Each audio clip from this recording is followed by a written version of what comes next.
Assalamualaikum warahmatullahi wabarakatuh. Perkenalkan, nama saya Fatania Kasucibragi dengan NPM 22050008. Saya akan menjelaskan tentang teori, model, dan pendekatan kebijakan publik. Teori, model, dan pendekatan memiliki peran dan fungsi yang berbeda dalam memahami, menjelaskan, dan menangani berbagai fenomena atau masalah.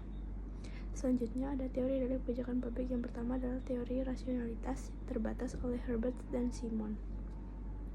Bounded Rationality Theory. Herbert Simon adalah salah satu tokoh yang paling berpengaruh dalam keputusan kebijakan dalam bukunya Administrative Behavior 1947.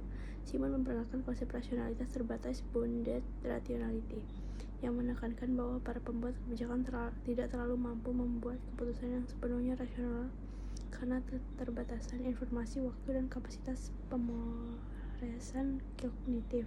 Menurut Simon, para pembuat kebijakan harus membuat keputusan dengan informasi yang tersedia dan seringkali harus puas dengan solusi yang cukup baik daripada yang optimal. Yang kedua ada teori inkremental oleh Carlos Lindblom. Carlos Lindblom memperkenalkan teori inkremental dalam artikelnya The Science of Modeling Truth pada tahun 1959. Lindblom berargumen bahwa kebijakan publik seringkali berkembang melalui serangkaian keputusan kecil atau inkremental daripada perubahan besar. Yang ketiga ada teori pilihan publik oleh James Buchanan dan Gordon Tullock, Public Choice Theory. Dipelopori oleh James Buchanan dan Gordon Tullock pada tahun 1962, mengasumsikan bahwa individu bertindak berdasarkan kepentingan pribadi mereka untuk memaksimalkan utilitasnya dalam konteks kebijakan publik. Teori ini menganggap pembuat kebijakan sebagai aktor yang rasional yang membuat keputusan berdasarkan perhitungan keuntungan dan kerugian. Yang keempat ada teori sistem oleh David Easton atau sistem teori. David Easton memperkenalkan teori sistem dalam konteks kebijakan publik pada tahun 1965 pada bukunya A System Analysis of Political Life. Easton menggambarkan sistem politik sebagai suatu entitas yang menerima masukan input dari lingkungan eksternal berupa tuntutan dan dukungan yang kemudian diproses oleh mekanisme internal sistem untuk menghasilkan keluaran output berupa kebijakan. Yang kelima ada teori advokasi koalisi oleh Paul Sabatier, Advocacy Coalition Framework.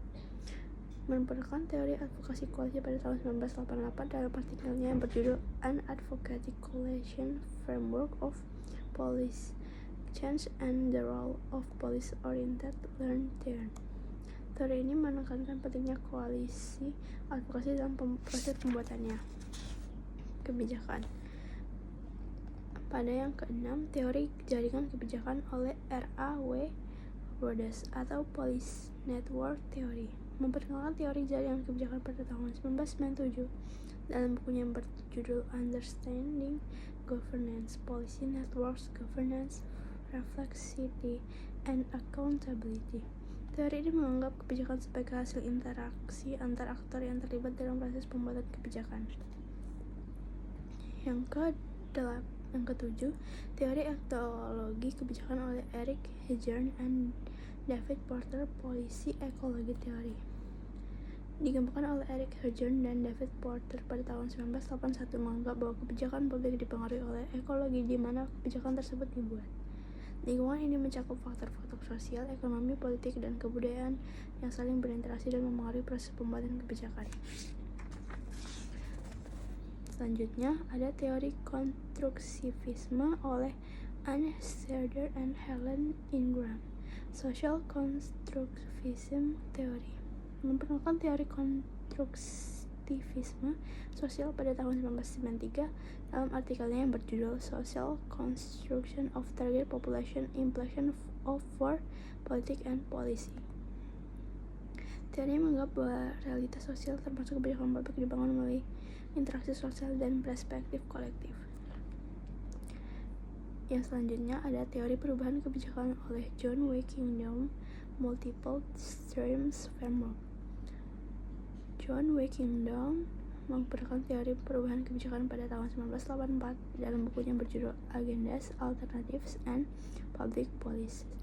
Teori ini dikenal sebagai multiple stream framework dan menekankan bahwa perubahan kebijakan terjadi ketika aliran streams, yaitu masalah kebijakan dan politik, bertemu dalam apa yang disebut dengan jendela kebijakan. Sekian dari hasil yang saya jelaskan pada hari ini. Mohon maaf jika ada kurang dan terima kasih.